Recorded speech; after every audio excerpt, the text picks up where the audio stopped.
Fala, galera, sejam bem-vindos a mais um episódio aqui dos Extremos. Ao meu lado, ele hoje que vem com uma voz diferente, tá? Ele vem como locutor de pet shop. Ele vem diferente. Hoje eu vim com a voz de radialista. Olha isso. Olha você que conhece o nosso podcast, Alfredo, que tá assistindo esse host que fez um trabalho de fonologia aqui pra melhorar a voz. É maravilhoso. Cara, a gente tem que mudar essa abertura nossa, que eu que tenho que ficar com o joinha pra cima e você com o joinha pra baixo, pô. Não, Toda vez eu tô com o você é o pessimista, cara, eu sou o otimista. É os extremos, eu sou otimista, engraçado, leve, cara. Tá você bom. é o rabugento. Tomar banho, rapaz. Tomar banho. Ai, cara, maravilhoso. E ó, galera, hoje o convidado é mais que especial. Além de um grande amigo aí, super parceiro nosso. Um cara que fez a história no mundo da comunicação, no qual eu sou formado, né? Minha faculdade de publicidade, não sei que Não é engenharia naval, não? Não, engenharia naval foi um hobby que eu fiz durante um tempo. Faz o corte daquele desenho maravilhoso que ele fez pra passar. Foi na redação que você fez aquele desenho? Foi na redação. Na redação. E depois, meu barco ganhou no clube, que tinha que construir uma canoa e depois tinha uma corrida. Você usou o mesmo design? Não, no caso, o meu design foi trocado na hora, uma confusão, mas, pô, o que importa é que eu ganhei como desenho mais inovador. Tá certo. Pelo cara lá, nível Sil lá, e depois ganhei na... O que você falou? Nível Sil. Tá precisando voltar lá pra Massachusetts. Michigan. Bom, galera, lembrando que a gente tem o parceiro da Salesforce, que é um software de gestão 360 do lead ao relacionamento com o cliente, presente aí em praticamente mais de 50 países no mundo todo e ajuda empresas pequenas, médias e grandes a melhorar a sua performance aí quando o assunto é aquisição e relacionamento com o cliente. Então, valeu aí, time da Salesforce Brasil, pelo apoio aqui no Extremos. Bom, o convidado de hoje é super especial, hein? Ele é surfista? Ah, deve surfar, né? Carioca, né? Olha o sobrenome, cara. Essa tua gripe não te fez bem, não. Te deixou com voz de locutor e agora piadista. Tá foda. Ai, meu Deus do céu. Rodolfo Medina, ele que é hoje presidente do Grupo Dreamers. Ele é sócio da Artplan, que é um dos maiores grupos de comunicação do Brasil. Sócio do Rock in Rio, que eu tenho certeza que todo mundo que tá nos assistindo aí, praticamente, se já não foi alguma vez na vida, precisa ir. Agora, do novo xodó The Town, é isso? Cara, esse eu tô ansioso. Vamos falar sobre isso aqui e deve ter muita história boa de mercado, porque por trás das grandes campanhas publicitárias, esse cara tá envolvido. Irmão, obrigado por ter vindo, por ter conseguido essa agenda, cara. Não, primeiro, obrigado pela oportunidade, obrigado por estar aqui. Eu acompanho demais vocês e tenho um mega orgulho que vocês conseguiram construir, tá podendo participar, é muito legal. Boa. Vamos lá. Cara, a primeira pergunta eu queria saber, com tanta coisa, qual foi o maior extremo da tua vida? Qual fase da tua vida foi mais extrema, assim? Qual momento?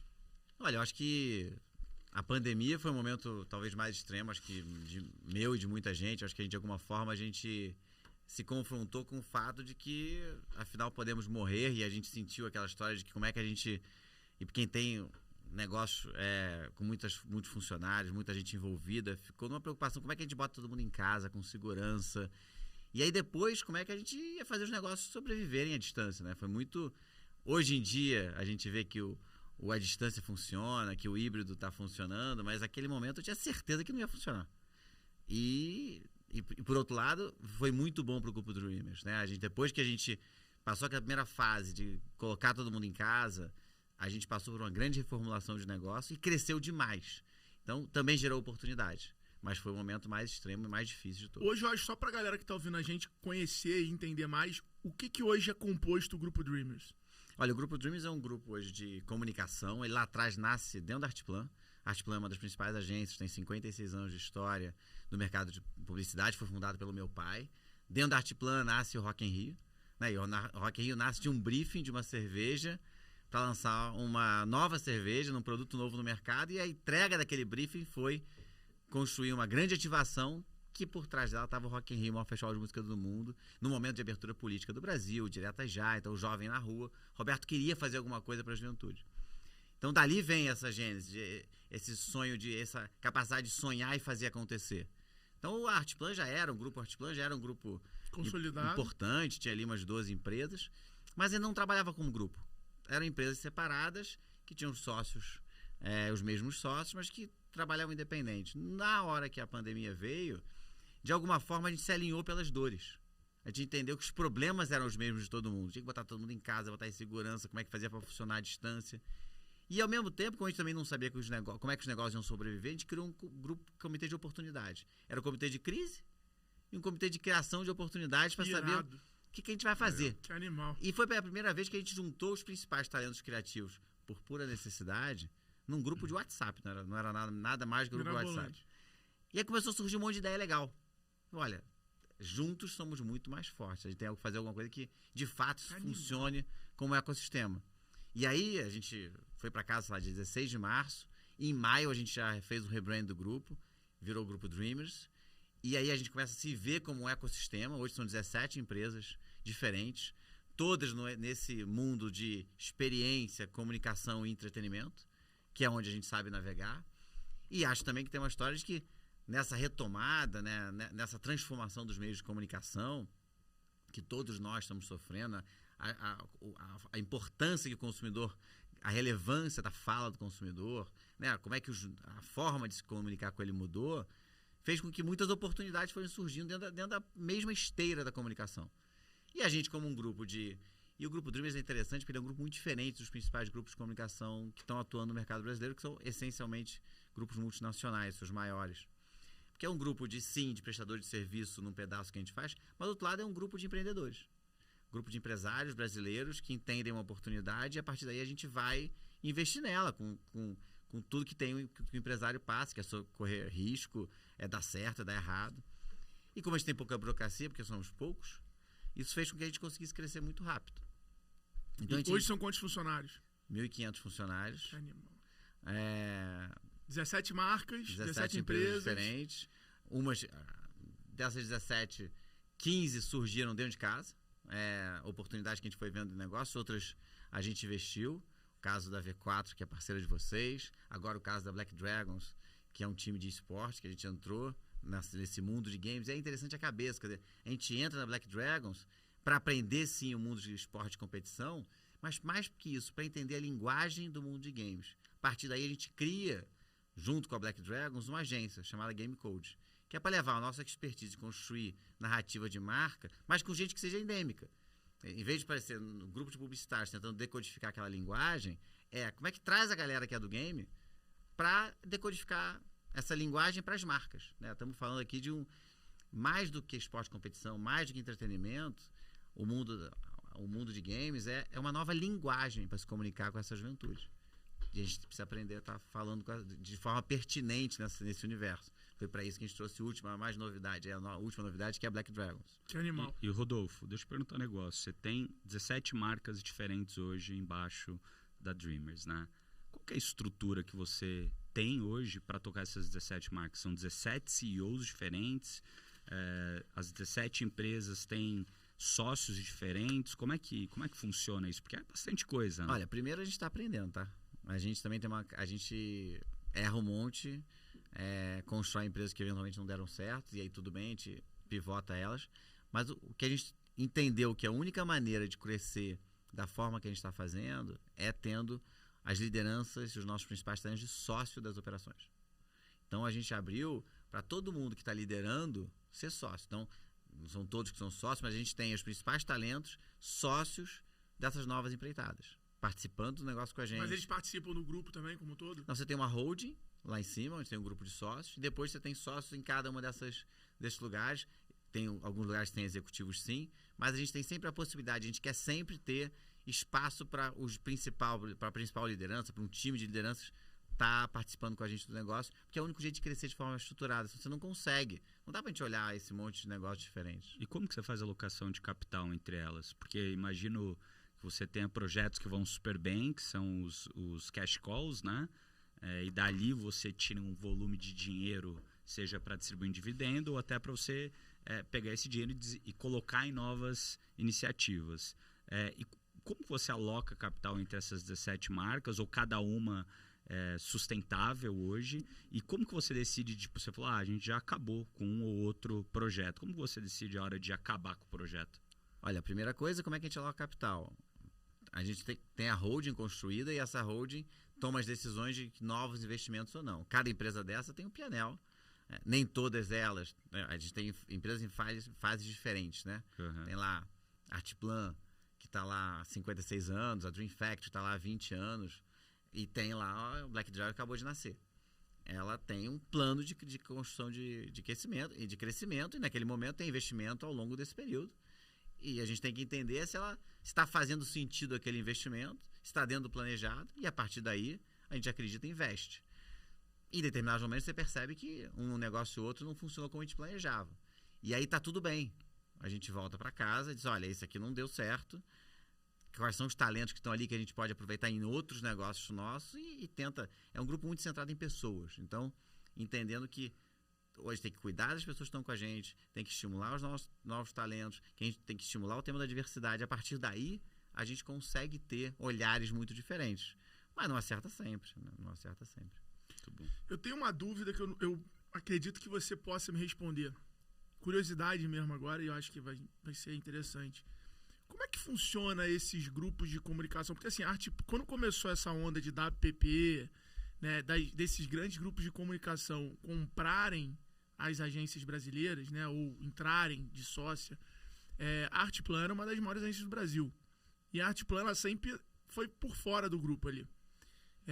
Como é que era esse modelo de negócio dessas entradas aqui? Os grupos entravam numa... Porque sempre foi tido, né, depois que a gente aprendeu sobre valuation, tudo, a agência um pouco não tem muito valuation, assim, não tem múltiplo, vamos dizer assim. Deve ser mais por conta global, né? Tipo, você tem a Não, conta então, mas global era da o quê? Unilever, Era tipo, da tem Procter uma & Gamble. conta aqui, eu vou entrar com a conta e viro sócio da Operação Brasil. Não, você tem... Ou vou comprar uma parte do dinheiro aqui, mas eu quero ser teu sócio. Não, na verdade não. Primeiro, o mercado de comunicação brasileiro é um mercado muito relevante, muito forte, né? E o Brasil sempre fez muita... É uma referência global em criação, em construção de marca, né? Sempre foi. E é natural que os grandes grupos estivessem presentes aqui. E a gente sempre teve lideranças criativas e grandes gestores nessa área muito fortes. Então, o mercado foi absorvendo, foi comprando, fazendo ofertas. E sim, você tinha valuation, porque você tinha uma carteira de clientes estável nessas empresas todas, tinham múltiplos estabelecidos. E aí, a partir daqueles múltiplos, provavelmente metas novas.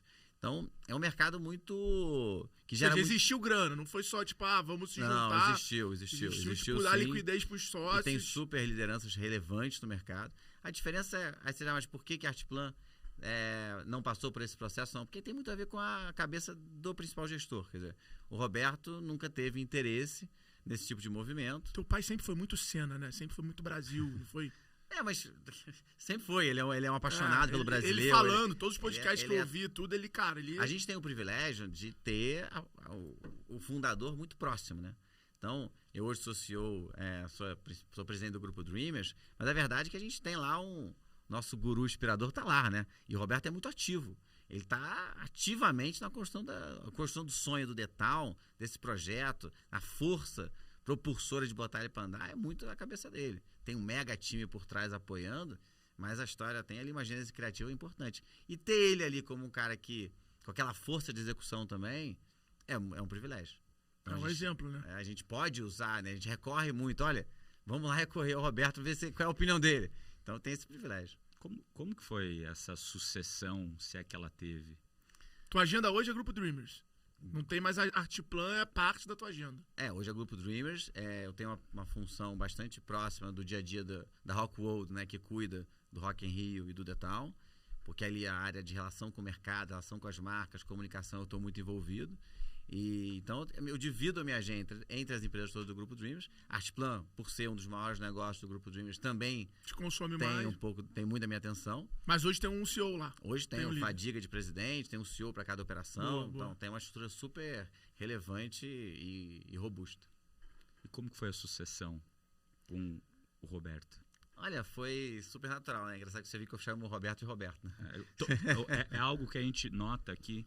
Todas as empresas que tiveram sucesso na sucessão tratam assim, dentro da empresa os fundadores, né, ou a geração anterior, pelo nome. E não como pai ou mãe. Eu trato como pai fora do trabalho. Exato. É a mesma história. Mesma história, e dentro, todo mundo. Como o Roberto. E ele não gosta muito, não. Ele prefere pai, né? Então... Imagina chegando na sala, ô Roberto, Tô com um negócio aqui pra provar ali numa tirolesa. Acho que ele nem responde. Roberto, pô, tá de sacanagem. Não, ele é mas assim, né? Ele é assim. a sucessão foi natural. Quer dizer, eu entrei primeiro na Artplan. Eu tenho um viés muito mais comercial, muito relacionamento com as marcas. Então, comecei a fazer vários novos negócios na Artplan. E aos poucos foi crescendo. E de forma natural isso acabou acontecendo. Eu tenho, quer dizer, meu irmão é um dos sócios que toca, tá junto na Dream Factory, junto com o Duda Magalhães, que é o CEO, a principal liderança. Você tem a Roberta liderando as operações do Rock in Rio Lisboa e sendo uma pessoa importante na operação da Rock World. Então, tá todo mundo ali. Mas no grupo Dreamers acabou sendo de forma natural. Que legal. Cara, Bom. qual foi o primeiro Rock in Rio que você foi? Foi o primeiro. Eu fui 2 dias do primeiro Rock in Rio, eu tinha 9 anos. E eu lembro que eu fui no primeiro dia e eles não sabiam o que ia acontecer. Foi no Rio? Foi no Rio, o primeiro Rock in Rio, 85. Era uma história muito grande. Qual que é a cerveja que foi? Malte 90. Malte 90. Cara, que doideira, eu achei que ele ia falar Brahma. Era da Brahma. Era da Brahma. Ah, tá. Era da Brahma, mas o produto Ah, era o Malte produto 90. novo. O novo era Malte 90. E quando eu abri os portões... Eles já tinham aberto a cervejaria lá no Rio? A Grande Rio? Ou não? Não sei. Deve ter sido depois, né? A Brahma já era líder de mercado. E aquilo foi um rebrand. Não, foi depois. Então ali não era Ambev ainda, era Brahma. Não era Ambev, O que a gente foi fazer ali era como é que a gente... O primeiro dia abriu, a gente não sabia... Eles não sabiam, né? Eu tinha 9 anos. Como é que ia ser, né? Era um negócio que nunca tinha feito no Brasil, um gigantismo inacreditável, com histórias absurdas, né? Você pensa... Hoje que eu trabalho nas operações da Rock World, do Rock in Rio, é inacreditável como eles fizeram. Não tinha gente, não tinha estrutura. Pra vocês terem uma ideia, no primeiro dia, tinha lá 200 bilheterias, né? Pra receber os ingressos de quem tinha comprado ingresso. Na hora que começou o primeiro show, todos os bilheteiros foram embora. Ficou aberto. Por quê? Porque foram ver o show. Foi todo mundo ver o show, qualquer um que quisesse entrava. Não precisava de ingresso, não precisava de nada. Porque não tinha controle. Qual que era o line-up da época? Era Você lembra? Grande. Queen, né? O show histórico do Queen, AC/DC. Cara. Abriu, é engraçado, a história incrível. Quantas pessoas deram? Você 1.300.000 pessoas em 10 dias seguidos de evento. A gente faz Imagina 7. se tivesse o e-mail marketing dessa galera até hoje. A gente faz 7 dias agora e quase morre. Com 10 eu não sei como é que era sem estrutura. E aí é uma coisa que é história interessante. O primeiro show do primeiro dia do Rock in Rio foi o Ney Matogrosso, que foi um show histórico, e ele vai ser o primeiro show do The Town. Ele vai abrir o The Town numa homenagem a... Teu pai é supersticioso, né? Aquela história... Não é supersticioso, não. Tipo, deu certo. É mágico. A gente valoriza essa mágica, essa capacidade de contar a história. Então, era tudo meio improvisado no primeiro. Então tem histórias incríveis, que tinha uma história de que as bandas internacionais não deixavam iluminar a plateia. Porque o show, a iluminação era toda até aquele momento, nunca ninguém tinha iluminado a plateia. E eles diziam, não, mas o show tá na plateia, cara, vão ter 250.000 pessoas num show, nunca tinha visto nada parecido no mundo. E as bandas internacionais não deixavam. Aí eles iluminaram escondido. E ligavam no meio do show, sem os caras saberem. E as grandes imagens do Rock in Rio são da plateia iluminada. O Queen regendo aquela multidão que está no filme do Queen, que é um dos shows mais importantes da história, né? Eleito aí pela Billboard, com a plateia. Ele regendo uma plateia que só está iluminada porque a gente transgrediu o que podia e o que não podia naquele momento. E vamos fazer a abertura do The Town com essa mesma história. A gente vai dar luz para a plateia, vai fazer um show de luzes espetacular, abrindo com o Ney Matogrosso, para contar um pouco dessa história. Cara, que animal. E na época você tinha noção de quando você entrou, assim, obviamente você ficou, né, impressionado, não tinha noção nenhuma. Noção nenhuma. Qual foi o primeiro Rock in Rio que você foi falando assim, porra, isso aqui é do meu pai, isso aqui é da minha família? Não, em 85 eu fui desse jeito, fui 2 dias, não podia ir direito, porque eu tinha 9 anos e ninguém sabia direito o que estava acontecendo. E choveu muito, né? 7 dos 10 dias choveram, então aquilo era uma lama, era uma confusão danada. Quase um Tanto é que a lama ficou famosa, né? Em 2011 a gente vendeu na loja de produtos oficiais a lama do terreno do outro Rock in Rio. Tinha a lama enquadrada, esgotou todas as lamas.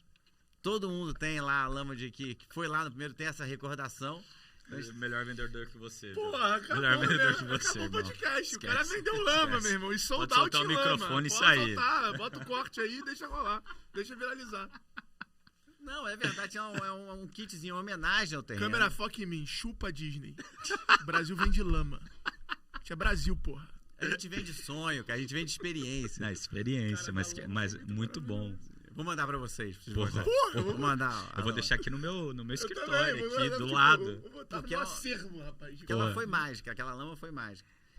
Do que a gente tava falando, já nem sei mais. o Não, que aí, eu tava falando. aí você foi no Rock. Eu quero saber o teu sentimento quando você chegou. No Rock in Rio 2. Entendendo, falando, caralho, meu pai fez essa porra. No que Rock in Rio loucura." 2, que era. Eu já tinha 17 anos, aí eu fui curtir. Aí eu fui com os meus amigos, aí ele foi no Maracanã, ele foi no Rock in Rio. Esse eu fui.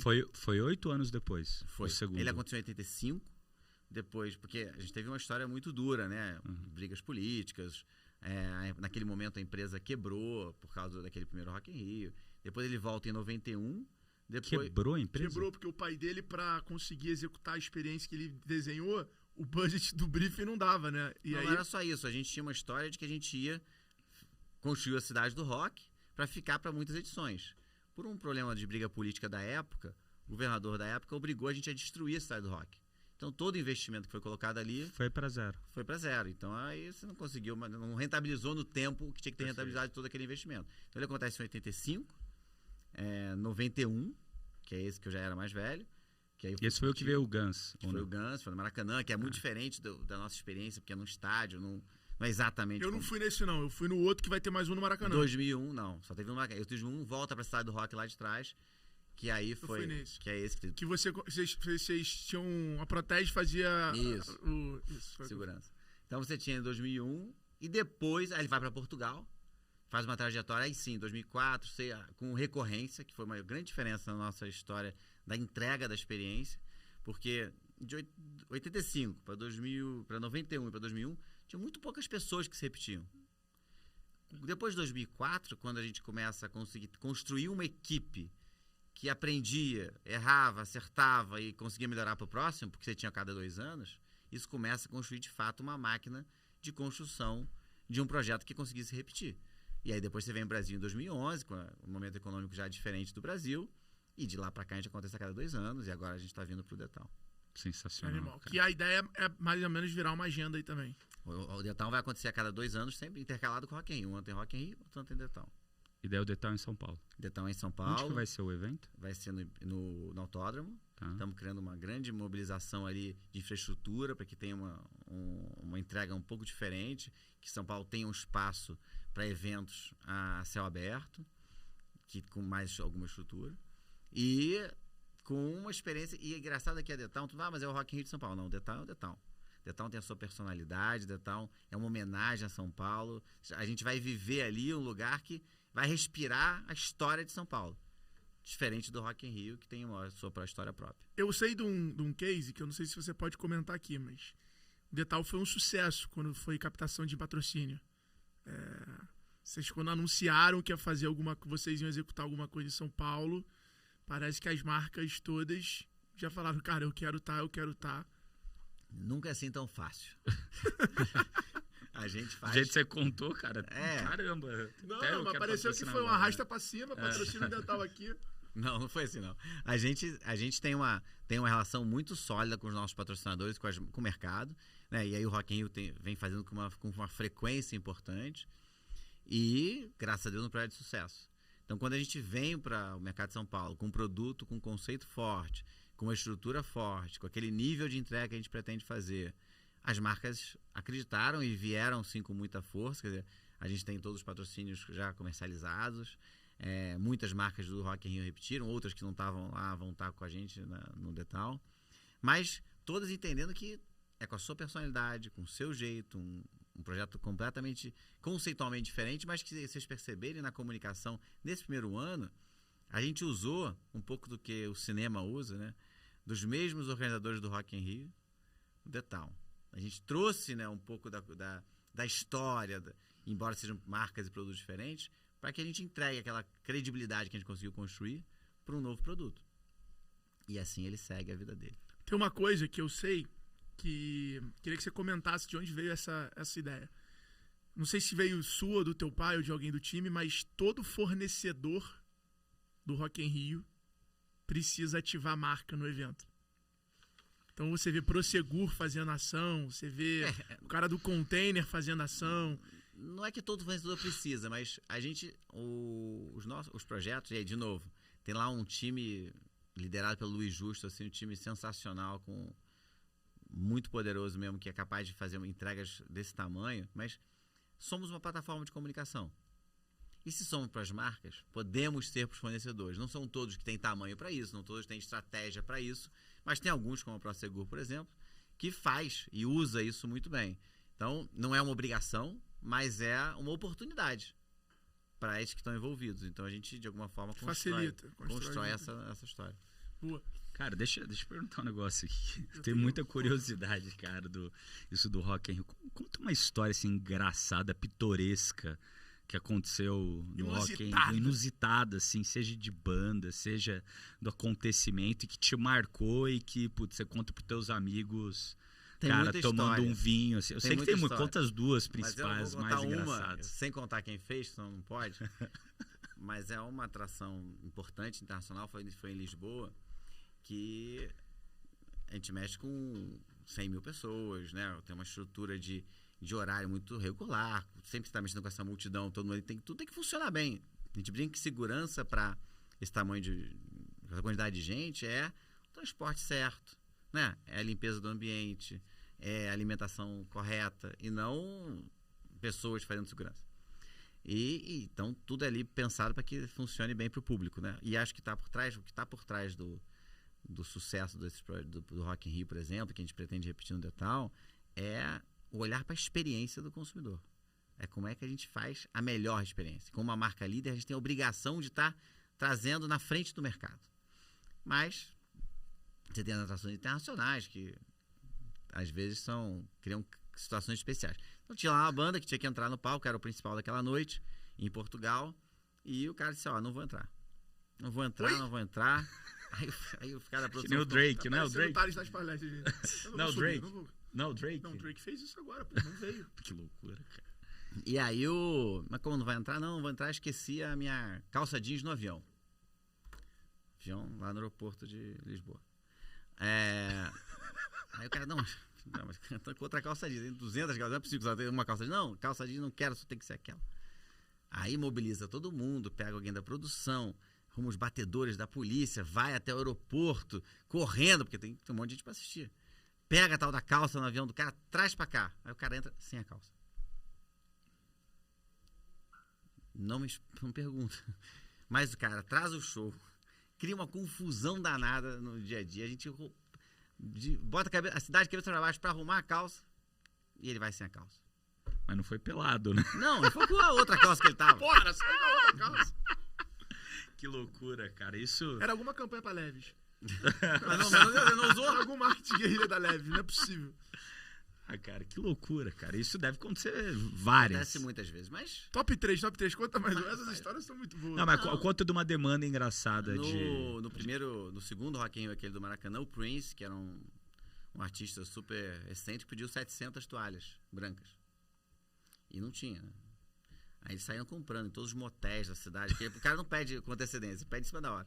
Então compra toalha em todo lugar, porque naquele momento não tinha toalha branca. Por que ele queria 700? Deve ter usado 3, né? Não usou. E nada, ficou lá. Tinha toalha até outro dia lá, sobrando.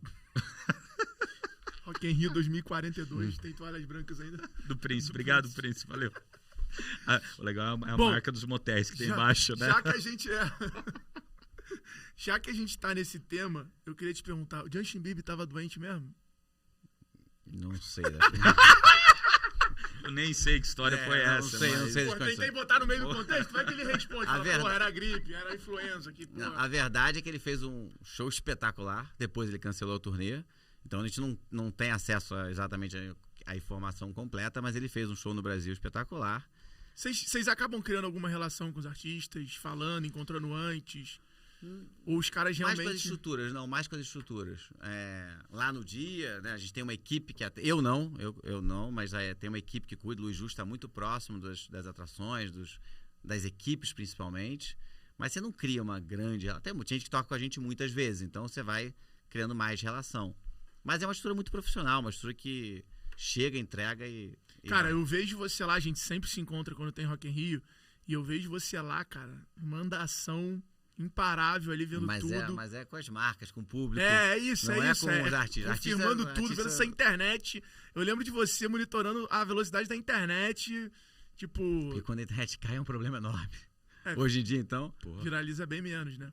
Não, e para as operações, né? Para tudo. Então, qual que é o deal que vocês têm com os canais de televisão para fazer a transmissão também? Porque a gente tem os parceiros de mídia, né? A gente trata os nossos parceiros de mídia como se fossem patrocinadores. Então, eles têm um pacote de contrapartidas, nós temos um pacote de contrapartidas e os direitos de transmissão, que a gente tem direito, porque a gente não tem todo tipo de direito. Então, a gente negocia com as bandas direitos e repassa isso. No caso da televisão aberta para a Globo, no caso da televisão fechada para o Multishow, e assim você vai tendo parceiros. E os artistas também vão ganhando com os direitos de transmissão. Eles ganham a mais no cachê? Não, tá dentro do pacote Já tá que a dentro gente do pacote. negocia. Bem Porra, interessante. muito maneiro, cara. Dá muita curiosidade sobre essa parada, né? Eu lembro do meu pai falando pra mim, né? Porque a Proteste fazia o recolhimento do dinheiro, que era uma parada absurda. E, porra, foi nesse de 2001. Então, assim, era muito cash. Não era igual hoje, que tu compra o dinheiro na maquininha. Tem cartão, né? Hoje. Mas na época ele falou, cara, no carro forte, que a parada movimentava. Você tem uma ideia, o Rock in Rio, acho que em São Paulo vai ser igual, a projeção é que em São Paulo a gente vai gerar 1,2 bilhões em impacto na economia da cidade. Entre turismo, hotéis, restaurantes. Em uma semana. Em uma semana de evento. Então, estamos falando de 20 mil empregos por dia. gerados. Tem 25 mil credenciados numa operação como o Rock in Rio. Aqui vai ter 20 mil credenciados trabalhando. Trabalhando aqueles dias entre todo mundo, né? Acessos, patrocinadores, todo tipo de fornecedores. E a experiência do Rock in Rio, ela é muito surreal, né? Porque aonde você anda tem alguém vendendo uma água, vendendo um negócio, tipo... É muito próximo muito bom, ali. É né? tipo Disney, sabe? A estratégia da Disney do lixo, que a cada X passos tem que ter um lixo e tal. Cara, é muito absurdo.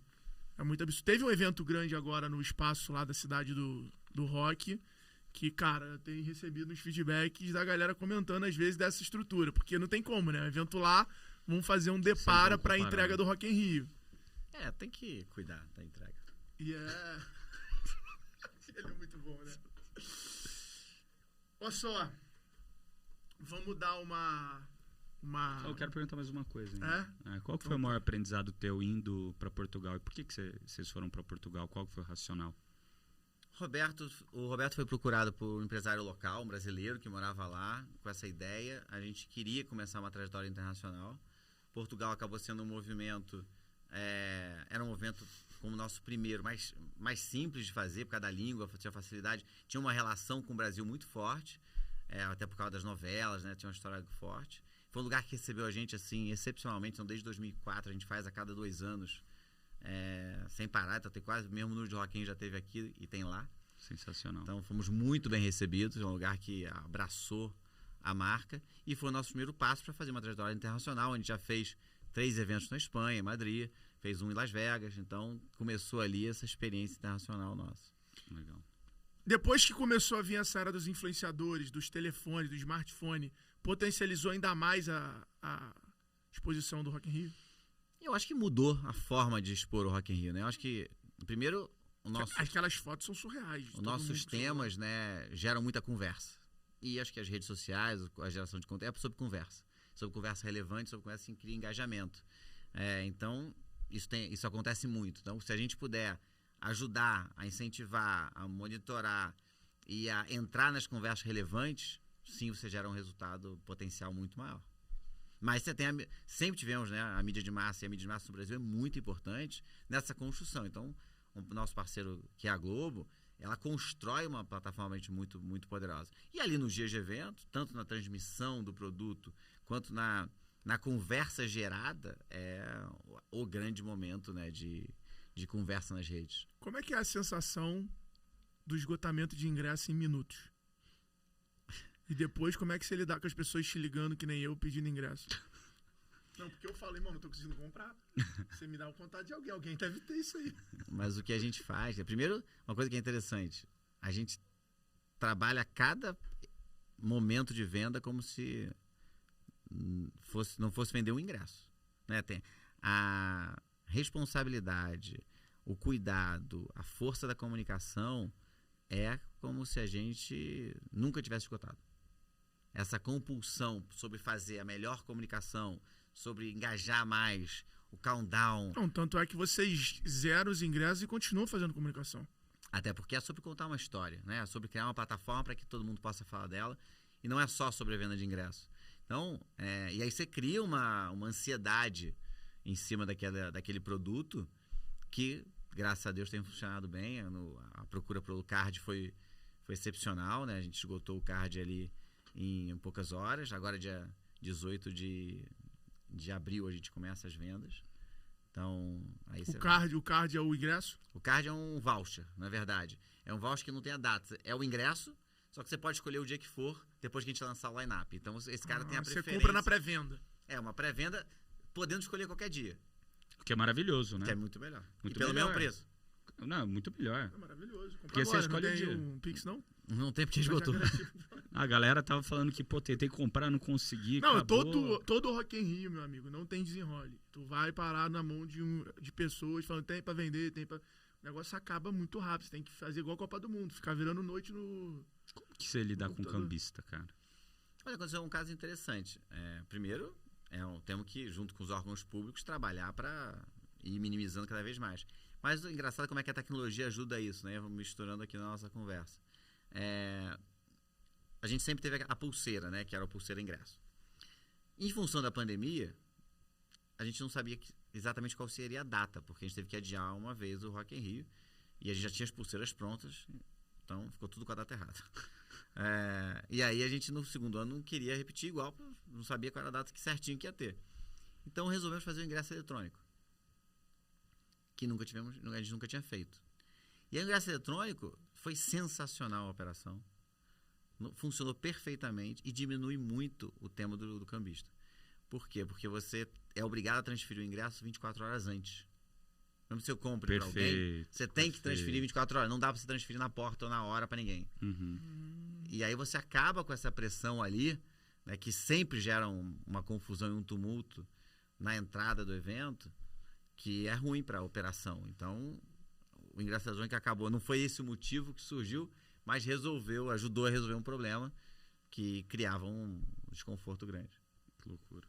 Animal. E, cara, fechando esse bloco de falar de Rock in Rio, de evento, como é que uma empresa, acho que muita gente que está aqui assistindo a gente, tem empresa, patrocina evento e no final do dia não sabe como mensurar se deu certo, se não deu. Quais são os interesses de uma marca por trás de patrocinar um evento? É relacionamento com o cliente? É aquisição de cliente? Por exemplo, eu vi o Itaú fazendo uma campanha muito legal no The Town agora. Ele falando assim, você que é cliente do Itaú Card, vai ter um grupo de ingresso exclusivo para você comprar, tal, papapá.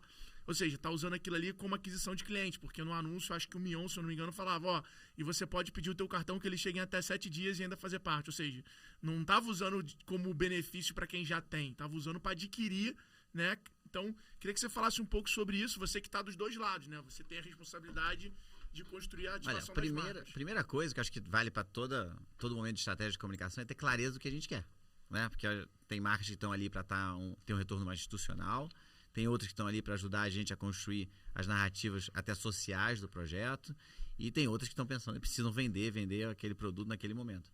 Então, e cabe todas elas, desde que a gente tenha clareza da estratégia. A gente tem muita pesquisa, a gente mede tudo. Hoje o digital permite, né, que você tenha dado para você medir tudo isso, então dá para você saber quais são as marcas que tiveram mais engajamento, quais são as marcas que tiveram melhor retorno. As marcas têm esse processo como um todo. Acho que nós, produtores, temos um desafio de sentar na mesa e entender qual é a dor dele. Porque, tá bom, legal, você está entrando no meu evento, mas qual é o teu objetivo? E aí como é que a gente pode olhar porque o sucesso dos meus patrocinadores e a nota, né, de excelência que o público dá para a gente no final do evento é o que faz a gente vender os ingressos. É o que faz as marcas renovarem com a gente. É muito mais fácil eu renovar desde 2011 com o Itaú que está com a gente do que ter que explicar para um concorrente por que o Itaú não está vindo e agora eu quero que você venha. Perfeito. Né? Então, claro que poderia ter mudado a estratégia. E o Itaú é um puta case, né? Porque já associou uma marca gigantesca. Mas ele poderia ter mudado a estratégia, que não é o caso. Mas, então, o sucesso dos meus patrocinadores é o sucesso do evento. Se a gente tiver com essa cabeça onde está todo mundo mesmo. Mas aí você acha que você como agência deles, ou com essa visão de agência, pensa isso? Ou isso vem muito do cliente também? Primeiro, Tipo, pro dono que estiver assistindo a gente, é ele que tem que pensar nisso, ou a agência que ele contrata, ou o cara do evento que tá vendendo o patrocínio para ele? eu acho que todo mundo tem um pouco dessa responsabilidade, mas eu, como produtor, dono do evento, eu tenho essa responsabilidade. Eu não sou agência do Itaú. Né? O Itaú tem lá as agências dele. E eu, como Rockwood, né, tenho uma estrutura que está ajudando a agência. O Grupo Dreamers tem lá as suas contas, a sua agência, mas eu, como Rockwood, tô ali para como é que eu faço o Itaú, as suas agências, todo aquele ecossistema que ele representa, Ter mais resultado. ter mais resultado. Então, eu, como produtor, deveria ter essa cabeça. Tenho que estar olhando para isso. Muito bom.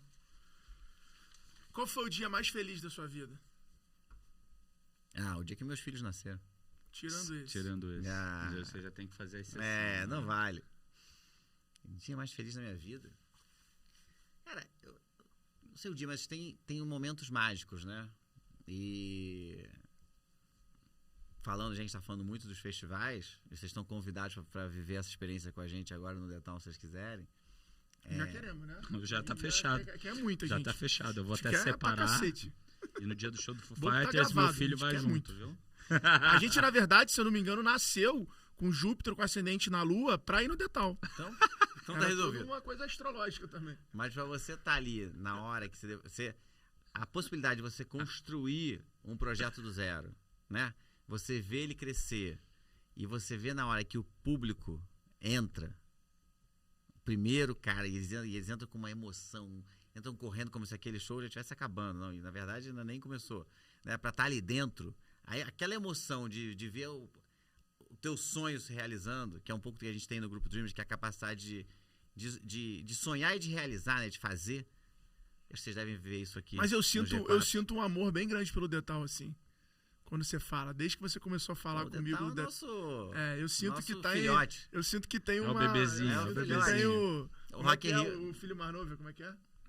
É? O filho mais novo, qual é o nome que a gente chama? Caçula. Não, mas você pega, a gente fez uma campanha de Rock in Rio, que é uma carta do irmão mais velho pro irmão mais novo. Então, uma carta do Rock in Rio, Que tesão. falando com o Detal Tesão. dos desafios que ele vai encontrar em fazer um novo produto. Que tesão. animal. E é super emocionante. Você lê, tu vai ficar emocionado, porque é aquilo que a gente vive. Então, na hora que você vê aqueles caras entrando, você fala, valeu. Caralho, É emocionante. muito bom. Pra você, E vocês qual... vão estar lá comigo. os Vamos dois. estar lá. Vamos, Tá. vambora. Qual que é o maior desafio? Eu quero ficar mais nesse tempo. Qual que é o maior desafio de tirar um projeto desse do chão?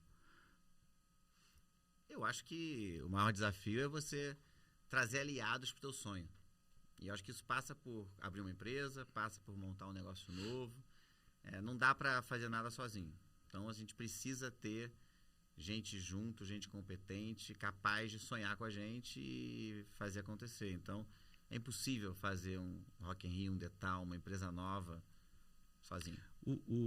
O Rock in Rio, o Detão, é 100% do grupo Dreamers ou você tem Não, sócios de fora? Não, pelo contrário. A Live Nation hoje, que é a maior empresa de produção de shows e eventos do mundo, é a sócia majoritária da Rockwood, que é a dona.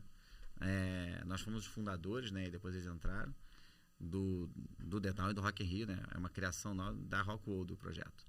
Então, essa história passa Mas eles entraram na empresa, na empresa. que tem o direito dos eventos. E do que a gente for criando ali a partir daquela história. Nem existia Detal, existia só Rock in Rio. Perfeito. O que a gente tem de oportunidade é trazer aliados para sonharem com a gente, com capacidade de realização. E acho que isso vale para qualquer negócio. E daí o mais difícil é você montar o line-up e colocar todo mundo na mesma data, porque é um monte de agenda de um monte de artista. Isso é muito difícil, até porque nessa hora você está brigando com a agenda de artistas que são poucos para o mundo inteiro. Pro mundo inteiro. Não, e né? festival costuma pagar menos também, não? Não, pelo contrário, até paga mais porque você tem que escolher o dia, né? A gente vai numa turnê onde separa um momento para estar aqui na América Latina e aí você vai escolher as datas. Nesse caso, a gente precisa que ele esteja ali naquele dia. Ele vem de Tóquio pra cá, só pro dia. Mas eu acho que o maior desafio é a relação. Claro que montar o line-up é um desafio gigantesco. Mas o maior desafio é você reunir 100 mil pessoas, no caso desses dois projetos, em segurança. É muito bom quando começa, mas é muito bom quando termina. Quando vai o último cara, a última pessoa vai pra casa. É 100 mil pessoas por dia? 100 mil pessoas por dia. Cara, parece que é mais até. É muito insano. Pô, às vezes que eu fui no Rock in Rio, que o lugar tava lotado de Lotado, foi gente. tudo Nossa, lotado. era gente pra tudo. Mas quanto Mas muito é, grande, é gente. surreal. Já fui nos últimos 3, a experiência consegue ser muito parecida. Tipo, dá pra ver que só amadurece. Não tem, tipo, a assim, não foi qualidade, isso o ruim. padrão. Cara, Esse ano- Uma coisa que é legal, a gente tem como lema lá na Rock World, que o Luiz Justo bate muito, né, e o Roberto muito, que é o próximo tem que ser sempre o melhor. Né? Então, tudo que a gente criou de evolução para fazer o The Town, o próximo The Town tem que ser muito melhor que esse. Qual é o melhor Rock in Rio de todos os tempos? É o próximo. E é isso que a gente tem todo dia para que a gente possa ser aficionado no detalhe, no cuidado. Isso é uma outra coisa. Tá no DNA, isso é muito a cabeça do Roberto, o cuidado com os detalhes. Né? A flor tem que ser da cor do patrocinador. Mas será que alguém vai perceber? Todo mundo. Se vocês olharem a cidade do rock, a gente pinta o chão. A gente pinta o chão todos os anos. Pô, mas você vai encher, vai ter 100 mil pessoas e alguém vai ver o chão pintado? Faz toda a diferença. faz o chão toda a pintado. diferença mesmo, cara. A Disney, né? Eu tem- percebi isso daí, cara. a Faz Disney toda a Falei, cara, diferença. tá limpo, porque eu fui nas Olimpíadas lá, né? E depois teve o Rock in Rio 1 ou 2 anos depois, acho que foi. 2 anos. E daí eu fui lá e falei, nossa, o chão tá limpo, cara. Quando eu vim aqui nas Olimpíadas não tava limpo Não, mas assim. a- Foi no mas- mesmo lugar, não foi? Foi. Viajando. Foi no Foi. mesmo Um lugar. pedaço aí. Cidade do Pedaço, Rock, pega um pedaço. Mas a Ganhamos verdade um é que pedaço de lá. isso é um exemplo, né? Pintar o chão é um exemplo. Ah, mas precisava. Ia acontecer o show igual se não tivesse pintado. Mas faz toda a diferença. O Rock in Rio tem é uma magia bem diferenciada. É bem diferente. É difícil sair desse tema de Rock in Rio. É muito bom, pô. É bom, Tô né? vendo, né? É bom, É não. muito bom. É um tema muito bom, fora as curiosidades. Olha só. Teve uma história que o Ike comprou uma parte do Rock in Rio. Queria que você contasse essa história. Não, na verdade, não é nada polêmico. O Ike comprou, na verdade, antes da Live Nation. Então, exatamente. Ele comprou e depois a Live Nation... Ele Não, com- vocês recompraram e depois a Live Nation entrou, não foi isso? O Ike foi um empreendedor que a gente conhece. Ele e o Roberto super se aproximaram em determinado momento. Ele entrou de sócio na operação do Rock in Rio, antes da operação Live Nation. Em determinado momento a gente recomprou, aí depois a gente trouxe a Live Nation para esse lugar. Mas foi um parceiro muito super legal com a gente. Que animal. E mudando agora de assunto, né? Aleluia.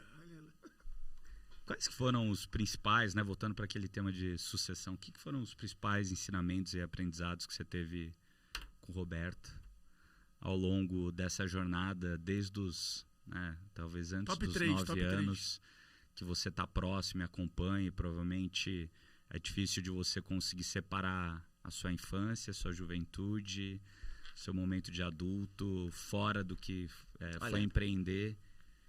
Foi muito natural pra gente, porque a gente tinha uma história em casa que a gente jantava todo mundo junto. Então a gente ouvia Todo dia. quase todo dia. A gente ouvia todas as histórias. Então, as histórias de sucesso, e quando não funcionava, a gente também ouvia. Então, a gente acompanhou, né, o sucesso do Rock in Rio e a história de como é que a gente tinha que se mobilizar para conseguir pagar aquela conta que ficou daquele tamanho. Então, a gente estava muito próximo dessa história. Eu acho que o Roberto, como um líder inspirador nosso, tem uma história muito forte da capacidade de sonhar e realizar. Ele tem uma força de realização no que ele sonha e uma capacidade de energia para mobilizar pessoas em torno daquele sonho que é impressionante. E o cuidado com detalhes, né? Essa história de que pintar o chão faz toda a diferença. Que Da flor do patrocínio. nós, executivos, às vezes, né? Olha, mas, pô, será que precisa? Não, precisa. E como que é o pushback do time pra isso? Porque, pô, a cor, pô, Roberto, mais E um não, deve ser, trabalho, conta- cara. não deve ser conta barata também, né? E aí deve Mas vir mais aquele- um trabalho, pô, cara, a gente já tá fazendo um monte de coisa. Como assim? Não existe até onde tem um limite do preciosismo e do detalhe? Ou o até- respeito da visão. Que ou também respe- tem muito disso, né? ou que isso já tá na cultura da Hoje empresa. o mundo tem respeito da visão do Elon Musk. Há 3 anos atrás a galera já achava ele meio não. 6. 3 ele já era. 3 ele já era. Mas eu acho que no nosso papel como executivos aí, é a gente conseguir eternizar essas visões, né? A gente conseguir que isso vire uma cultura das empresas. E aí, sendo cultura, não é, pinta o chão porque tem que pintar. Não. Por que a gente está pintando o chão? E é fácil. Na hora que você pinta e que você entende os resultados, na hora que você vai medir os resultados, você vê que aquilo é resultado. Então, como é que a gente evolui essa visão? Como é que a gente traz essa visão e transforma isso em cultura? Acho que aí está o grande desafio da história. Mas tudo lá é assim, tipo, vamos pintar o chão. Tá bom, mas qual vão ser os indicadores pra gente ver se... Tem muito que é intuição, tem muito de paixão. Aí depois muitas vezes a gente faz uma coisa, mas será que era isso? E depois a gente vê que era. Então, e aí depois que acontece, é muito mais fácil transformar em cultura, né? Então ajuda a gente entender que aquilo faz parte. Mas muitas coisas são visões do empreendedor, visões da liderança, né? Nem tudo está explicado. E quais foram os principais marcos, assim, momentos decisivos para você no Grupo Dreamers como um todo, durante sua jornada como executivo liderando a... Olha, é engraçado, o meu primeiro trabalho foi no Rock in Rio Café, que era um café temático do Rock in Rio. No Barra Shopping, né? No Barra Shopping, em 97. Tinha um trenzinho. O trenzinho era do shopping. Não, mas que o trenzinho parava no Rock in Rio. Tinha ali uma estação ali, Isso, né? eu lembro. E a gente... Foi em 97. Foi um trabalho impressionante, porque era uma casa gigante. Mas não, como negócio foi muito ruim. Como negócio não foi bom. Foi Mas muito... o que era? Desculpa, era um café né? temático. É Um café temático, um Café. restaurante que virava boate. No fundo virou mais boate do que qualquer coisa. Que não era a Tinha ideia. matinê. Tinha de tudo. Mas vocês fizeram isso o quê? Para tangibilizar a marca Era a ideia enquanto de você criar não estava com uma evento. vertical nova de negócio. Não estava tendo evento naquele momento. Mas foi muito importante para a marca se perenizar. Não foi feito com essa intuição, mas ela foi. Ele foi super importante para trazer o patrocinador da edição de 2001, que foi a América Online. Então, por pura coincidência. Mas foi como negócio, foi bem ruim, foi uma catástrofe. E eu era a liderança daquilo. Mas foi muito interessante porque eu e mais o time, né? Ali eu aprendi a relação com marcas, ali eu aprendi a me relacionar com o mercado. E aquilo foi super importante, foi um marco importante. Depois fui para a Artplan cuidar dessa área de novos negócios, fiquei ali bastante tempo até virar presidente da agência. Você tinha o quê? 20 anos na época? Nem sei, cara. Eu tenho 47, sei lá. Tinha por aí, 20 e poucos. Carinha de 32, né? 32, cara, 33. Diria que era uns 2 anos mais velho que a gente. Eu ia falar mais novo até, mas... E aí depois a gente... E aí eu acho que a pandemia foi um marco super importante, pessoalmente e profissionalmente, porque a gente já tinha a clareza do ecossistema do Grupo Dreamers, a força que aquilo podia gerar, mas a gente nunca tinha testado, a gente achava. Quando a pandemia veio, a gente entendeu a força, a gente começa de fato a funcionar como ecossistema. Hoje é o maior grupo de comunicação, com capital 100% nacional, brigando com os grupos internacionais. E com essa diversificação de negócios, com os negócios gerando oportunidade para o outro, né? De fato começando a funcionar, ainda não está como a gente quer não, mas começando a funcionar como um ecossistema, sem precisar, né, de uma ou outra pessoa empurrando. Então tem uma coisa bastante poderosa aqui. Mas voltando ali no café, boate, disco... Rock in Rio Café. Rock in Rio Café, que provavelmente foi a tua primeira experiência sendo executivo à frente de um projeto. Se você tenta puxar a memória lá da época, pensar um momento que foi ruim, assim, você falou, putz, cara, tô aqui, não tá dando certo. O que não tava dando certo? Não tava gerando receita, só tinha prejuízo? Tinha um prejuízo grande, a gente não conseguia controlar, a gente não sabia operar a alimentação, né? Então, era tudo ali meio novo, a gente tinha uma... A ideia era ter um café que era de alimentação e virou uma boate, que é o que virou. Uma boate gigante com filas às 8 horas da noite. Tinha fila. Pô, era famoso, era no canto direito, olhando pro shopping, canto direito. Então... Tinha logo do Rock in Rio fora do shopping. Tudo que a gente tinha planejado dava errado. Era um fenômeno. Mas tipo o quê? Fenômeno. É isso, quer dizer, a gente queria um café que fosse um restaurante, a comida não funcionava. Aí a gente queria... Mas por que não funcionava? Era tipo um Hard Rock Café. A gente operava mal. Mas porque você estava com as pessoas erradas, processos errados, vocês não trouxeram gente boa para ajudar. Trouxemos gente boa, mas a gente não fez aquele... O custo era muito maior do que a capacidade de geração de receita. Perfeito. Até porque a estrutura era muito grande. Então... E aquilo era bem grande. E olha só, e abriu e fechou lotado. Não é que faltava público. Tava lotado todos os dias. Mas que loucura, cara. Eu vou operando mal pra caramba. Por isso que eu não posso fazer nada de alimentação de novo. Eu não sei fazer.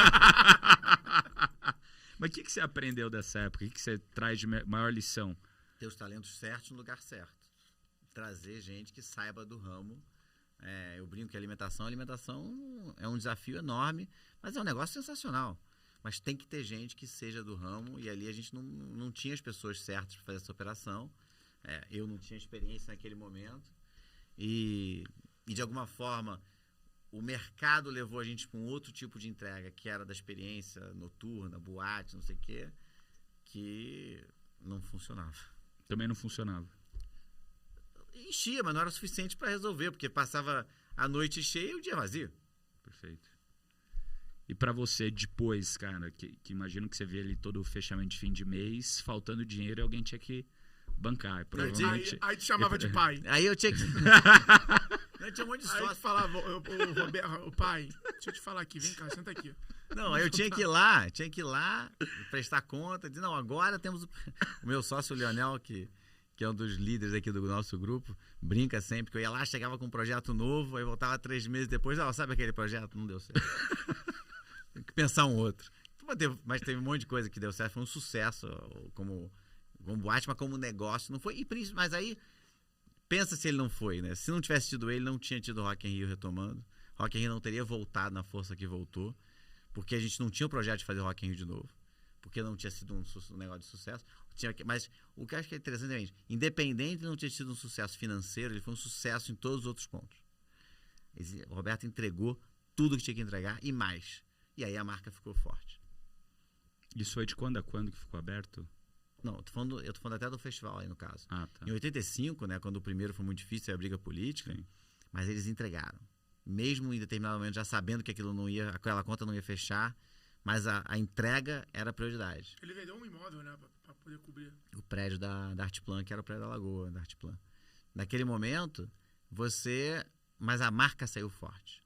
A marca saiu, que está aí hoje, né? É a marca que constrói esse legado que a gente conhece, tudo essa história que a gente está falando, e é por causa da entrega daquele primeiro. O teu filho já foi, né? Já, eles vão. Mas não entendem bem. A Bruna entende, já tem 8 anos, entende muito. E como é que é pra você ver? Ela na mesma idade que você foi indo. É sensacional, é emocionante. Que animal. Queria te perguntar o seguinte, falando nesse assunto de criação de marca, acho que hoje a gente está vivendo, como você falou, o Brasil hoje é referência nisso. A gente vive uma nova era aí das DNVBs, né, das digitais, nas nativas digitais. E eu queria que você falasse para a galera que está ouvindo a gente, assim, quais são os 3 pilares que as pessoas devem se preocupar na hora de criar uma marca, na hora de... porque criar marca não é fazer logotipo, tá, pessoal? Criar marca não é fazer identidade visual. Criar marca é dar vida, né? É posicionar, é dar narrativa, é isso. E eu acho que tem uma coisa que é importante, que é o risco que a gente corre, né, com achar que tudo pode virar uma marca, ou que qualquer pessoa famosa pode ter um produto. Tem que ser de verdade, né? E cada vez o social trouxe o poder de fala para a primeira pessoa do consumidor, trouxe uma necessidade da gente fazer as coisas de forma com muita... Tem que ser muito de verdade. Então não adianta nada eu criar um produto que não tem nada a ver comigo e achar que ele vai ser um sucesso. E é a partir de entender o que o consumidor quer comprar, ter um produto de qualidade. Porque também você pode fazer um negócio que é um sucesso, mas se o produto for ruim, não tem indicação, não volta. O consumidor vai comprar a primeira vez, não vai comprar a segunda. Porque também tem aí o outro famoso que vai lançar um outro troço, ou a marca que apareceu em seguida. Então um produto de qualidade, acho que é a primeira coisa que a gente tem que ter. Verdade naquela história, e aí sim com valores claros, com transparência, com tudo que a gente precisa entregar. Eu acho que a gente está construindo... Eu sou muito... Acredito muito na nova geração que está vindo aqui, tá? Eu acho que a gente precisa... Eu esperava que a gente saísse mais transformado da pandemia. Acho que a gente não saiu tão transformado quanto eu esperava. Mas acho que as novas gerações são melhores do que a gente. Então eles vão escolher mais produtos pelos motivos certos, né? Eu acho que sim, tem que cuidar do ambiente. Sim, tem que gerar impacto na sociedade. Nós, no mundo de comunicação, temos um poder de gerar, assim, receita, valor para os nossos negócios, mas a gente tem um poder de gerar impacto na outra ponta. marketing mexe com a quantidade de dinheiro, com uma força. A comunicação tem um poder de mobilização muito grande. Então, como é que a gente usa isso a favor de ajudar a transformar a vida das pessoas? O Rock in Rio, desde 2001, a gente tem lá o Por um Mundo Melhor, né? E a gente é certificado pela ISO, é carbono zero, mas a gente tem sempre um projeto que vai... uma Amazônia Live, planta 3 milhões de árvores. Agora vamos fazer com o Edu, Lira, a favela 3D, vamos remodelar uma favela junto com 3 patrocinadores nossos. Né? Então, quando você vai construindo, se a gente se mobiliza, a gente pode fazer muita diferença na vida das pessoas. E acho que isso é um compromisso. E eu, na minha opinião, essas novas gerações que vêm por aí vão escolher marcas que são socialmente engajadas, isso a gente viu muito forte na pandemia, né? Que é a hora que as marcas se mobilizaram para assumir um papel. Vamos nos juntar, os bancos todos, porque a gente pode fazer a diferença naquele momento que estava numa crise. Mas isso não pode parar. A gente tem que continuar. O contexto tem que mudar, mas tem que continuar, né? A competição continua no produto, no serviço, mas como sociedade a gente tem que se mobilizar para fazer a diferença. Então, nós aqui podemos criar um projeto juntos e fazer. Né? Vocês têm uma força gigante, a gente tem do lado de cá. O que a gente pode fazer para ajudar a transformar vidas? E aí a gente vai ser mais escolhido. Vai fazer mais a diferença. Muito bom. Boa. Cara, se você tivesse um superpoder para acabar com Calma. Tá indo muito rápido. Não, é só botar essa pergunta aqui, só deixa ela, pá. Aí a gente já... Eles brigam, né? Todo dia eles brigam. Não, briga não, pô. Hoje tá meio de boa, mas faz essa. Vai lá, faz. Depois tem... É que normalmente essa já vai pra finaleira, entendeu? Não. A gente não pergunta como ele tá de horário, né? Tá de boa de horário? Tá de boa. Se você tivesse um superpoder para acabar com um problema do mundo, qual problema seria? Qual problema você resolveria? A fome. Que eu acho que... Fome. Não, acho que é difícil a gente imaginar que você pode dar o próximo passo, né, nessa construção. Sem essa necessidade básica. Sem as pessoas estarem conseguindo se alimentar. Muito bom. Eu vou ir para outro lugar, longe desse daí. Vai, então. Faz esse turnaround. Pena que vocês não estão vendo os olhares aqui. Não sei se vocês estão vendo os olhares, mas eles se olham com muita emoção. Muito amor. A gente se ama, cara. Você tem noção. É que a sociedade funciona muito por causa disso. Faz esse turnaround. Vai. Quando vocês estão olhando, né? Vocês estavam com 15 marcas dentro de casa e fizeram investimento em 2 novas, né? Uma que foi a V4, que inclusive acho que veio do almoço que a gente fez. É verdade. Você lembra dessa? Quem era o cara de novos negócios? Ronaldo. Ele não tá mais lá, né? Tá? Ele é sócio do Lab, de uma operação importante legal. nossa. Ele verdade. é super sócio. Veio do almoço com o Ronaldo, almoço super bacana. Não, cara, tô tentando, qualquer dia eu mando meu currículo. Tô na Acelera aí, tô na V4. Já fiz campanha pra Oi, pela Artplan. Não, eu aqui vou te mandar tô precisando que você pague uma comissão, né? Qualquer dia eu vou falar, Rodolfo, deixa eu te falar, deu um lugarzinho não pra mim, mano. Trabalha agente de criação e redator, não? Mas qual que é o racional de vocês de olhar para essas novas oportunidades e novos investimentos, né?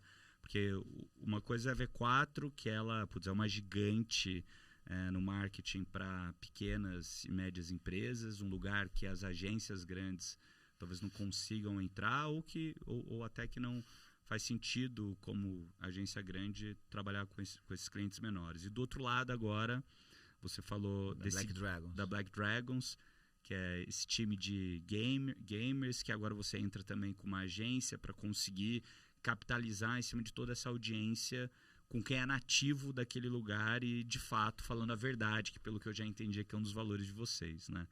Como que você olha para essa frente de novos negócios, vou continuar expandindo? Olha, como eu te falei, primeiro nós estamos no mercado muito presente com muitos clientes diferentes. Então a gente entende algumas dores do que está faltando ou que o cliente não está sendo bem atendido. Então daí a gente entendeu, olha, a área de conteúdo, que o Lab tinha uma oportunidade ali para alguém que fosse nativo de conteúdo, que é o que o Ronaldo lidera, que ficasse focado e só naquilo.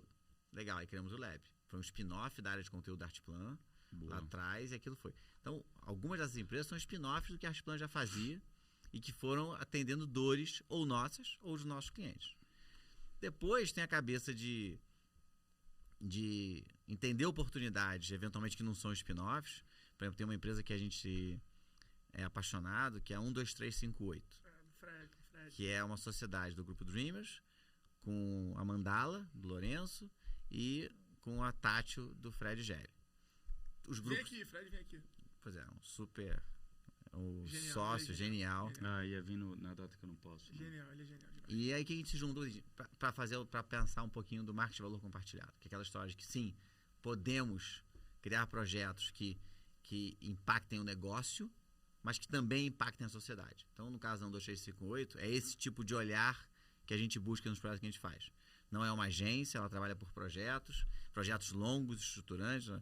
E aí a gente foi juntar um time de talentos complementares, cada um com o seu olhar, com a sua contribuição, e chamamos lideranças e um time lá super forte para isso, liderado pelo Dani Conte.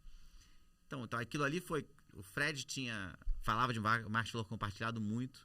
A gente passou uns 2 anos conversando, eu e ele, e ele é apaixonante nesse discurso. E falou, cara, por que a gente não faz isso juntos? E aí passou tanto tempo, a gente conseguiu fazer. Então, surge muito do olhar de dores do mercado e de oportunidades que batem, né? Por exemplo, a V4, se você olhar, a V4 atua no mesmo lugar que o Aceleraí. Perfeito. Né? Que eles são quase que complementares. Que estaria dentro de uma BU ali. Que ali você fala de pequenas e médias PMEs. De descentralização que nós, do com a Convert, por exemplo, que é uma agência de performance que atende grandes clientes, a gente não ia conseguir, não consegue ter a capilaridade que a V4 tem. Então é super complementar. Tem lá a Convert que pensa em grandes clientes, né? Menos clientes e com investimentos maiores. E tem a V4 que atende PME, que é um mundo de oportunidades no Brasil. Então, é uma soma E que tem entrado muito bem nos grandes, né? Com a XP. Que agora... Que está fazendo essa virada e está fazendo de uma forma descentralizada também, oferecendo um tipo de serviço diferente, ao invés de ter uma campanha central, de ter várias microcampanhas acontecendo Então você conseguiu, você vê, a V4 já pivotou um pouco na outra direção. E é isso mesmo, a gente fala. E a outra coisa que é interessante no nosso grupo é que, como é um grupo com capital 100% nacional, com menos burocracia, ele foi criado para funcionar como ecossistema, não só entre a gente, mas entre a gente e o próprio mercado. Então a gente não tem nenhum problema em trabalhar com as agências de outros grupos.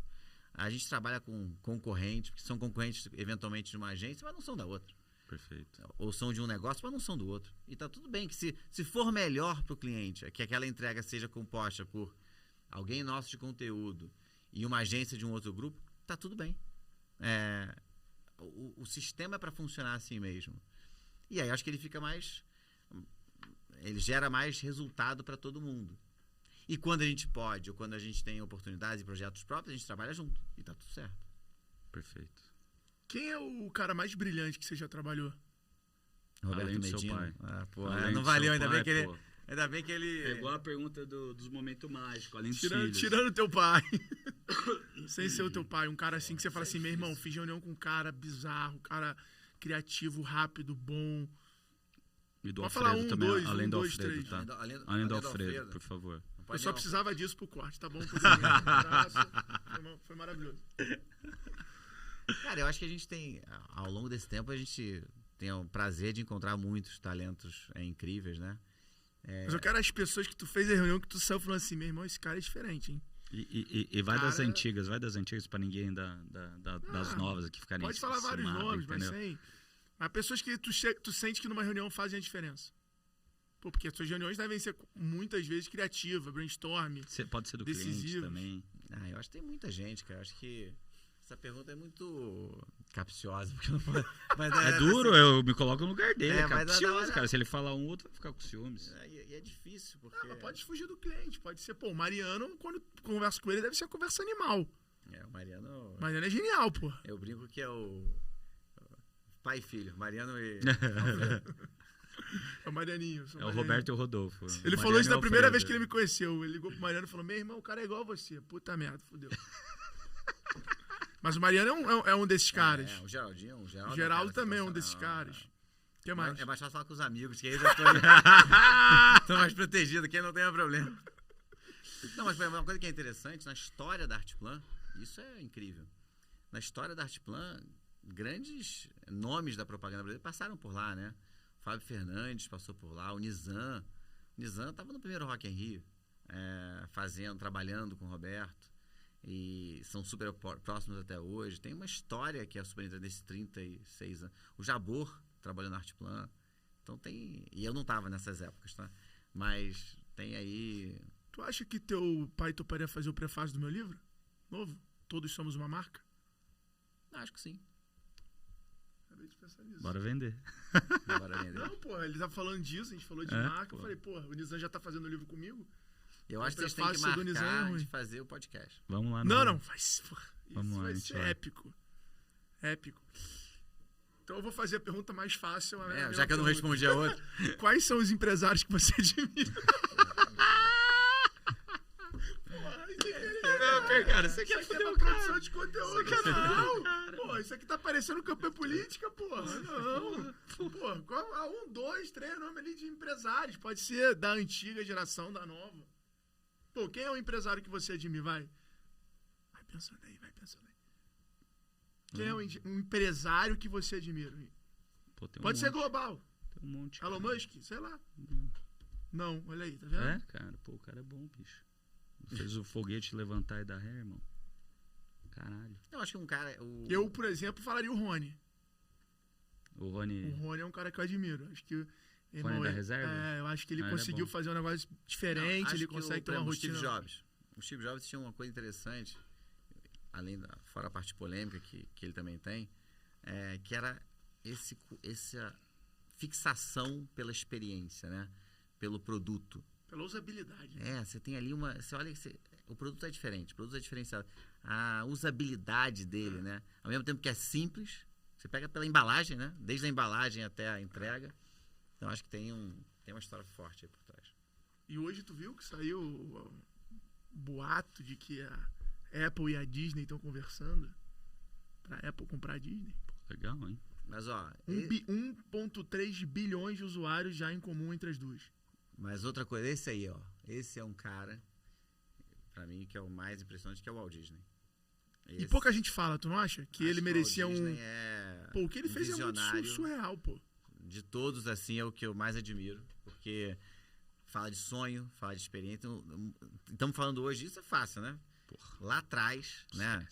Construiu... Ele comprou as terras em Orlando, pô. Visionário em todos os aspectos. Já tinha aquele desenho, né? Que cria propriedade intelectual, tem o parque, tem o cinema, tem o licenciamento. Tava tudo ali, cara. Uma coisa retroalimenta a outra. O Flying Wheel do cara é eterno. Vocês já viram aquele filme Tactics? Não. Não vi. Vi ontem, muito irado. Mas onde que é? Na Amazon. Na Amazon. Não, na Apple TV. Apple TV. Cara, é surreal, é animal. A história do cara também de direito autoral, de licenciamento. Porra, envolvendo a Rússia. História o animal. Walt Disney é um cara fora da curva. Esse é um... A gente não vai ter um filme do Rock in Rio, não? A gente já tem um documentário que tá na Globoplay, com 4 episódios, que é super legal. É difícil, a gente vai contando essa história de várias formas, mas a gente tem esse sonho. E aquela universidade, Rock in Rio, não universidade, é um... Academy, o que é isso? Conta um pouquinho Academy é um produto que a gente criou junto com a HSM, que na verdade, é um estúdio de caso live, porque a gente faz ele sempre... Junto com a execução do Rock in Rio. No período que ele acontece, entre os 2 finais de semana de evento, a gente faz o estúdio de caso live, onde nossos executivos e fornecedores e artistas contam como é que é a experiência de construir o maior festival de música do mundo para um grupo de executivos. E é legal porque você consegue ouvir a história e visitar o evento, e ele termina com um talk com o Roberto, todo mundo sentado dentro do palco principal. Que legal. Então É no mesmo dia? É antes? Como é que é? O evento acontece sexta, sábado e domingo, é na terça. Na terça. E daí é um dia só? É um dia só. Vai ter também no The Town, chamado... Pô, a gente podia ver de fazer junto, né? É super legal. É bem maneiro. Porra, a galera do clube ia pirar. É bem maneiro. Acho que o Tony tava falando com o time. Tá? Vamos ver, eu sei que, putz, tem... Vai ter no The Town também? Vai. Pô. Porra, a gente podia fazer, hein? Não sei como é que é lá com a HSM, a gente não tem essas frescuras de concorrente ou não, nem são concorrente, mas a gente podia... Não, é legal, vamos falar. Pensar em fazer junto, pô. Um negócio que a galera aqui do G4 ia adorar. Eu iria adorar aí. Eu também. Porra. Muito legal. Eu também. E, cara, o que você vê desse novo mercado aí, que várias empresas estão entrando de stream, de audiovisual? É uma coisa que vocês, como grupo, hoje pensam em ter lá na frente, de produzir séries? Porque, assim, as entradas provavelmente vocês têm, Globoplay, Netflix, tudo mais. Olha, é um negócio super diferente, E né? que tá, pô, várias marcas... A verdade é nisso, que investidores. o mundo tem uma necessidade de bons conteúdos gigantesca. Então a gente tem espaço para bons conteúdos. Mas também você tem que ter técnica para fazer isso. Não é um outro lugar que a gente ainda não se aventurou e a gente não sabe fazer isso exatamente bem. Agora a gente tem boas propriedades intelectuais e podemos transformar em histórias? Podemos. Nós, como grupo de comunicação, com certeza estamos olhando para isso, mas não é exatamente o nosso core. Mas tem um espaço gigante. Tem uma empresa depois para te apresentar. Tem um espaço gigante. Vai dar match de novo. Ele já sabe. Que é construir. O Alan já falou contigo, né? Ainda não. Não? Vai lá. Vai para as últimas perguntas. Cara, eu queria ficar até amanhã conversando. Pô, Tem muito. demais, né? Porque ele também tem essa vozinha igual ator de locutor. Ele vai falando calmo, gesticulando. Aí ele vai engajando a gente, cara. É uma máquina de comunicação esse homem. Rio ou São Paulo? O quê? De lugar pra trabalhar. Olha lá, pergunta difícil. Não. Lugar. Cara, mas porra, Alfredo, não dá Rio. pra gravar nada contigo. Rio. Lugar pra morar. Acho que eu tenho o melhor dos modelos, tá? Eu moro no Rio e eu passo 2 dias por semana em São Paulo. Há 15 anos. Eu só não fiz na pandemia. Então, e eu adoro. Acho que eu consigo ter o melhor dos 2 lugares. Fato. É um bom modelo. Qual é a sua opinião mais polêmica e extrema? Como assim? Sua opinião, qual assunto assim que você acha que tem que as pessoas não discordam de você, mas fala, pô, eu não mudo essa minha visão. Não tenho a menor ideia dessa resposta. Essa é boa, tava aqui, né? Tu viu? Essa tava por aqui, essa é nova. É a opinião extrema que você não muda de jeito nenhum. Qual que é a sua? A minha? Vamos dar um exemplo pra ele. Porra, eu tenho uma opinião extrema, assim, que é... Eu não acho que precisa saber falar inglês pra conseguir fazer algo muito grande, global, real. Principalmente nos dias de hoje, com a tecnologia que tem. Tá aí a Dilma, né? Mas isso... Tá lá, presidente do BRICS. Exato. Perfeito. Excelente ponto. Né?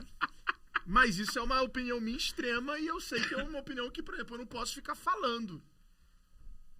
Não, você tem que partir do princípio. Não, eu não posso falar, porque qualquer pessoa que ouvir isso pode falar, então não precisa. E, cara, não é assim.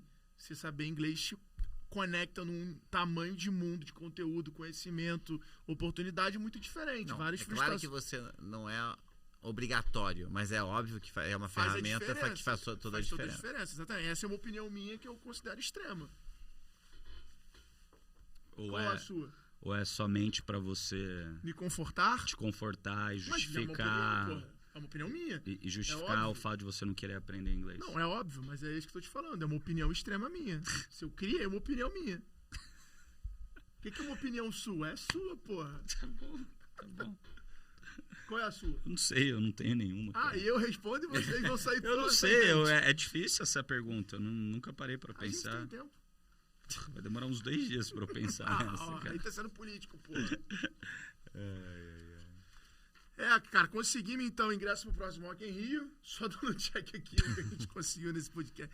Ingresso pro próximo Rock in Rio. O Detal pra levar meu moleque no principal do show do Rock Foo in Rio. Fighters. Show do Foo Fighters. E a ida no Detal lá no show do Foo Fighters. Esse daí eu vou levar meu moleque. Na verdade, vocês conseguiram ir na abertura do Detal pra ver o portão abrir, pra ver as pessoas chegarem. Esse é o convite. Não, bem melhor. É o convite. Porra, bem melhor, bem melhor. Esse é o convite. Perdão, bem vamos botar melhor. a mão aqui. Quem vai no Detal na abertura... Então vocês vão lá pra ver comigo essa emoção dos primeiros entrarem. Cara, deve ser uma loucura, deve cara. ser animal. Estouro da manada. Aquela poeira subindo. É Nem emocionante. tem poeira. Não, e a galera fica lá na frente real, né? O show inteiro. Fica. Como Não eles fazem pra ir no fã, banheiro? O fã... Não, as histórias que eu sei é que a galera se mija ali mesmo. Não, primeiro a gente tem uma estrutura grande pra atender. Não, mas a galera que tá na beirada não sai. O que não quer sair dali por nada, quer dizer, porque quer ver o show, eu não sei como é que faz. Tem grande dificuldade de sair dali. O problema é que sai e não volta, né? Esse é o ponto. Não, sair deve ser difícil, pô. Pelo menos nos vídeos você olha, a galera tá. Não, mesmo. na hora que começa o show é praticamente impossível, mas até começar é mole, porque não tá todo, exato. não tá todo mundo ali empurrando ali pra... Não tem show, não tá ali empurrando. Não, mas a estrutura... Você já teve alguma história de gente passar mal? Tem, né? Tem muita gente ali, tem muito bombeiro, tem muito apoio, porque tem pessoas que ficam muitas horas, aí que também não sai pra comer, né?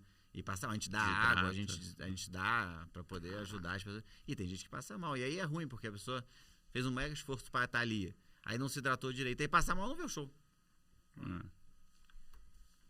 O que você acha dessa relação de hiperfã?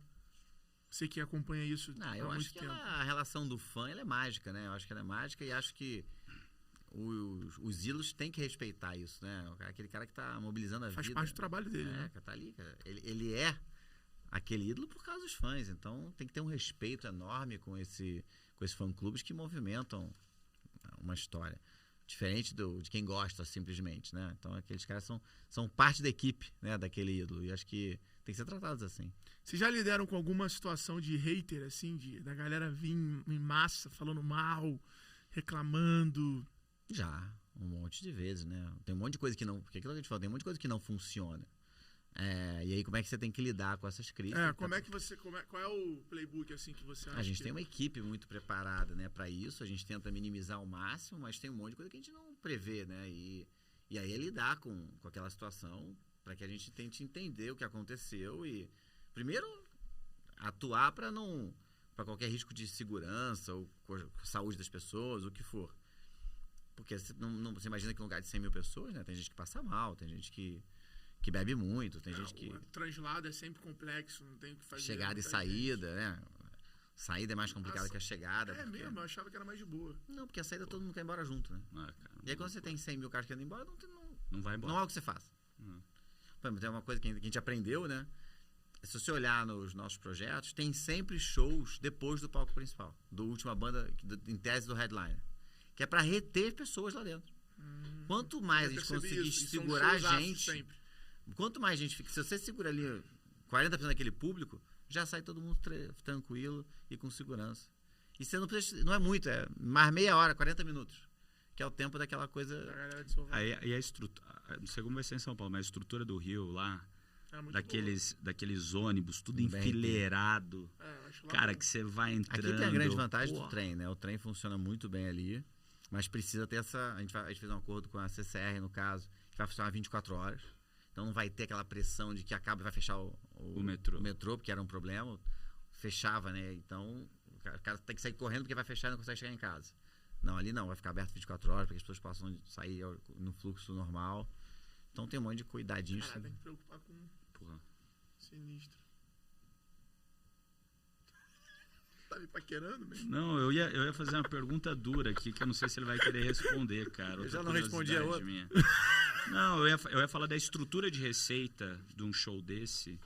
Normalmente, quanto que é bilheteria, quanto que é patrocínio, quanto que é comida e bebida lá dentro? No nosso caso, a gente não opera comida e bebida. É terceirizado. É patrocínio ou é Não, a gente... royalty igual shopping? Não, como a gente vende o espaço, né, pro cara operar. Mas o preço é ele que determina. Porque eu lembro que teve uma reclamação ano passado, ano retrasado. Justamente para não ficar qualquer preço. Então a gente tabela, quer dizer, a gente cria uma constrói junto essa condição. Fala, cara... Do preço, para que não fique um preço abusivo, porque o cara tá ali dentro.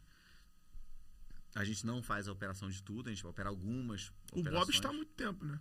O Bob está há bastante tempo com a gente, então a gente faz algumas operações que a gente faz, mais de bares.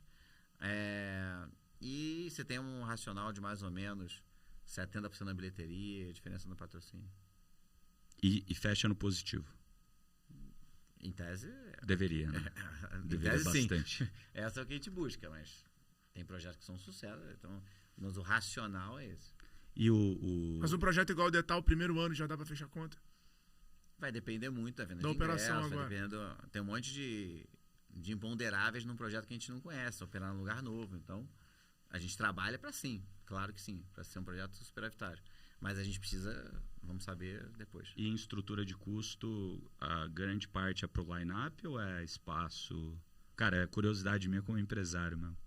Cara, no caso dos projetos que tem um peso muito grande do internacional, do custo internacional, porque ele tem muitas bandas internacionais, o dólar pesa muito. Né? Porque você tá falando de uma relação... Não, o Justin Bieber foi uma pedrada. A relação do dólar é alta, né? Mas no caso dos nossos projetos, a estrutura de produção também é bastante grande, porque estamos falando de muita gente. Exato. Então, eu não sei exatamente qual é a relação, mas eu diria que o casting deve ser 40% do custo, talvez. E vocês depois fazem uma conta do preço por pessoa? Tipo, do valor por pessoa? Faz. É um Pra chegar no indicador preço, pra tem você, que chegar tipo... lá no Que eu sei que vou fazer um casamento e tô... Eu só queria saber, mano. Porque é tudo, pô, preço por pessoa. Essa porra tá ficando cara, meu irmão. Vai casar quando? Novembro. Já viu o convite pra ele. Pô. Por favor, é o seu jeito aí, cara. Você tá louco? Tu acha que eu não vou renovar esse espaço pro Rock in Rio? Esse passaporte? Você tá maluco? Se não me convidar pro casamento, ferrou. Me respeita, rapaz. Vai ser legal, vai ser um lugar legal, cara. Assinei hoje o contrato. Assinou? Assinei hoje. Mandou bem. Barato. Mandou bem. Tranquilo mesmo, baratinho. Assinei hoje, tô sem almoçar. Tem gente que acha que é dieta pro casamento. Não, é que ficou tudo lá. Esperar o próximo dividendo aí pra começar a voltar a comer. A me alimentar. Fora isso, vou na casa dos amigos, quem mora na perto. casa lá, cara. Pô, vai lá em casa. Vou jantar na casa de um, almoço na casa do outro. Eu te convido pra almoçar. Se me vê de marmita por aí, eu Por não... isso que você me perguntou onde ia almoçar amanhã. Sem vergonha, cara. É só. Fez junto, né? Olha isso, Medina. Porra, que podcast maneiro. Foi meu irmão. sensacional, foi muito bom. Eu não quero acabar, é aquela sensação, sabe? Quando tu tá ficando com a menina, tá bom e tu não quer ir embora. Eu não sei, faz muito tempo que eu tô só com a minha esposa. E é muito bom e eu não quero ir embora.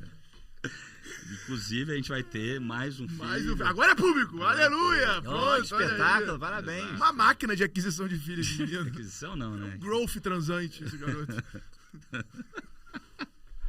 Faz muito tempo, eu sei como é a felicidade de estar com a minha esposa. Então eu sei, não quero parar. Não quero acabar, quero fazer mais um filho. Vai lá. A Amanda que não quer, né? Manda esse corte pra Amanda, cara, ela vai adorar. Mas, ó, adorei estar aqui. Muito bom. Muito obrigado. Você quer deixar uma mensagem aí pra turma? Acreditar no sonho. E trazer mais gente pra sonhar junto. Boa. Muito bom. Muito bom. Por favor, faça as Seu Instagram, pô, pra galera te seguir. Rodolfo. Seu LinkedIn. Não precisa me seguir, Rodolfo Medina. Não precisa me seguir. Agora é o que a galera precisa falar. Eu falo, quem é esse maluco pra falar pra eu não seguir? Não, cara, porque é fechado. Não, mas o teu LinkedIn você... Não, LinkedIn é aberto. O Instagram então, é fechado. LinkedIn. Rodolfo Medina. Rodolfo Medina só. Boa. Boa. Bom, mais alguma consideração final? Nada, um agradecimento grande aí ao Alfredo por ser esse cara, gente boa. Nosso âncora. Não liga não, galera, o cara tá doente, não liga não. O cara que faz as piadas que a gente não consegue deixar de rir. E siga eu lá no bruno.nardon. E você, qual que é o teu Instagram? O Instagram é @Alfredo Soares. Queria agradecer você. Queria que a galera que tá assistindo a gente também comentasse aí, né, sobre a sua voz. O que vocês acharam do novo tom de voz aqui? Eu não ia vir hoje, viu, galera? Só vim porque é você. Não, mas ó, tá realmente sexy a voz dele, tá super não assim, tá uma cara. parada, tá diferente, tá diferente. Mas Eu não ia vir hoje. Mas ó, pode seguir no LinkedIn sim, porque o outro é fechado, mas é o LinkedIn, Rodolfo Medina. LinkedIn, @Rodolfo Medina. E também siga o Rock in Rio lá na rede social. Detal. Detal. Rock in Rio, Detal. Esse ano tem Detal. Pô, e ó, a gente vai tentar, tá? Mas qualquer coisa, se tiver algum botão aqui embaixo, com certeza tem um cupom de desconto aí pra vocês. Não tem. Se tiver um botão de fura-fila, a galera tá topando. Se tiver, a gente vai tentar aqui depois. Se não tiver também, aí já garante lá na bilheteria normal mesmo, que vai ser mais fácil, porque vai acabar. Tem dúvida que vai acabar? Que dia que abre o próximo? Acho que dia 18, né? Não sei se é 18 ou 19. Mas 18, a gente bota 19 depois de abril. no escritinho. 18, Então a gente 19. vai botar aqui, vai botar o link aí pra vocês comparecerem no Detal. Quem for no primeiro dia, encontrará lá Alfredo Soares e Bruno Nardon. A gente podia fazer um podcast dentro do Detal dos Extremos. Pô, vai ser sensacional. Fazer um Extremos dentro lá, shortcast, 15 minutos, pegar os convidados que já estão no evento. Nem Mato Grosso, pô. Pô, só os artistas, os empresários. Ó, já tá mandando pro time falando, ó, tiver uma ideia boa aqui, ó. Nem Mato Grosso, já fecha aí, já separa o tempo. Cara, minha mãe vai adorar. Minha mãe Pô, ama irado, Mato Grosso. Levar ela lá uma campanha do Extremos lá dentro do Vou Betal. levar minha mãe pro show do Ney Mato Grosso. Eu vou levar a mim, então. Vamos? Vai ser histórico. Vai ser histórico. Muito obrigado. Obrigado a vocês. Obrigado pela oportunidade de estar aqui com vocês. Galera, tamo junto. Obrigado, seus fortes, pelo apoio aqui nos Extremos. A gente se vê no próximo episódio. Siga o nosso canal. Deixe seu comentário, dê o like e não esqueça de compartilhar o nosso link desse episódio aqui nos seus grupos de WhatsApp, no seu Instagram, na sua rede social. Tamo junto, bora vender. A gente se vê no próximo episódio. Valeu. Valeu, galera.